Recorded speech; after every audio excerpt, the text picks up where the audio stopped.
Assalamualaikum warahmatullahi wabarakatuh.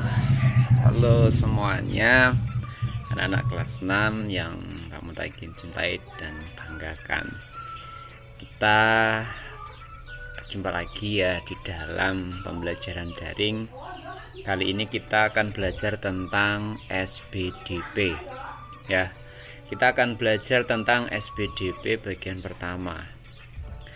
Oke, di dalam SBDP ini kita akan membahas tentang patung. Tapi sebelumnya yuk kita buka dengan bacaan basmalah dulu. Bismillahirrahmanirrahim. Seperti biasanya sebelum kita mulai pelajaran, Kamu punya pesan untuk kalian semua, yaitu jaga kebersihan di rumah, sering mencuci tangan setelah aktivitas. Kalau keluar rumah jangan berkerumunan dan pakai masker kalau mau keluar rumah. Oke, kita lanjut saja ya. Mengenal karya seni patung ya. Karya seni rupa terdiri atas dua, yaitu karya seni rupa terdiri atas 2 dimensi dan 3 dimensi. Apa itu 2 dimensi? Apa itu 3 dimensi?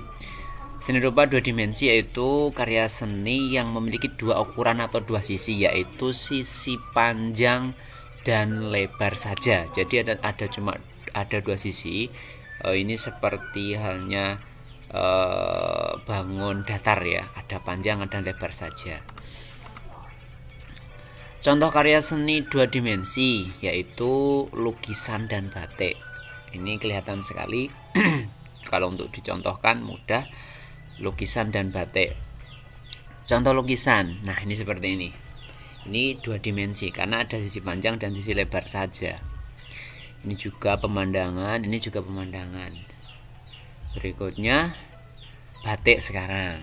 Nah ini contoh batik, ini kalau nggak salah batik Megamendung ya, batik yang terkenal di Jawa Barat. Ini juga batik. Oke, berikutnya contoh karya seni 3 dimensi adalah patung. Patung memiliki panjang, lebar, dan tinggi. Jadi ada panjang, ada lebar, ada tinggi, serta dapat dilihat dari segala arah. Ini dinamakan karya seni 3 dimensi. Patung adalah karya seni 3 dimensi yang meniru bentuk manusia. Jadi kadang patungnya itu didesain khusus seperti bentuk manusia, bentuk hewan, bentuk tumbuhan, ataupun bentuk benda yang dibuat dengan teknik tertentu. Berikutnya, berdasarkan fungsi ya. Berdasarkan fungsinya patung dibagi menjadi 6. Kalau di buku kalian itu cuma 5. Kalian bisa lihat di Bu Pena halaman 12 ya. Patung dibagi menjadi 5 kalau di Bu Pena. Kalau di sini tak jelaskan jadi 6. Yang pertama patung religi. Religi itu artinya adalah agama, sebagai sarana beribadah dan bermakna religius, bermakna agamis ya. Tapi yang pasti ini bukan untuk orang Islam ya, karena orang Islam tidak menyembah patung. Ini untuk non-Islam ya, untuk catatan saja. Karena kita belajar di Nusantara, di Indonesia ini ya. Ini patung Buddha tidur. Ini di Indonesia ada, di luar negeri juga ada. Yang kedua adalah patung monumen.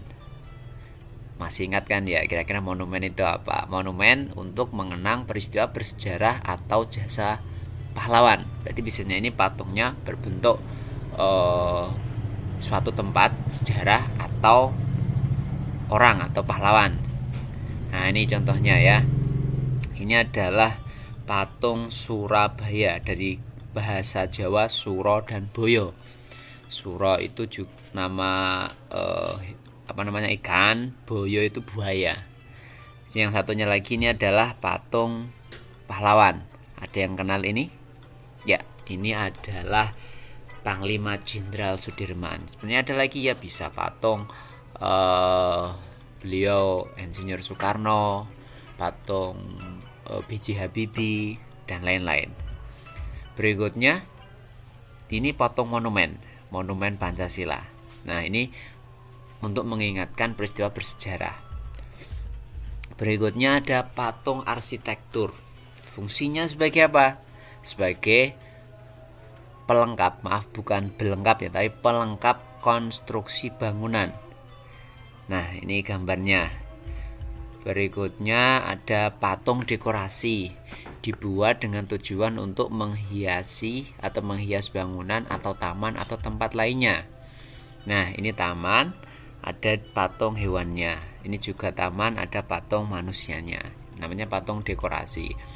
Berikutnya ada patung seni. Patung fungsinya ini hanya untuk dinikmati keindahan bentuknya saja. Nah, ini adalah patung raksasa, elang raksasa di India. Berikutnya, yang keenam ada patung kerajinan. Fungsinya untuk dijual karena dibuat oleh para pengrajin. Ini bisa ditemukan di banyak tempat, di daerah di Blora banyak ya.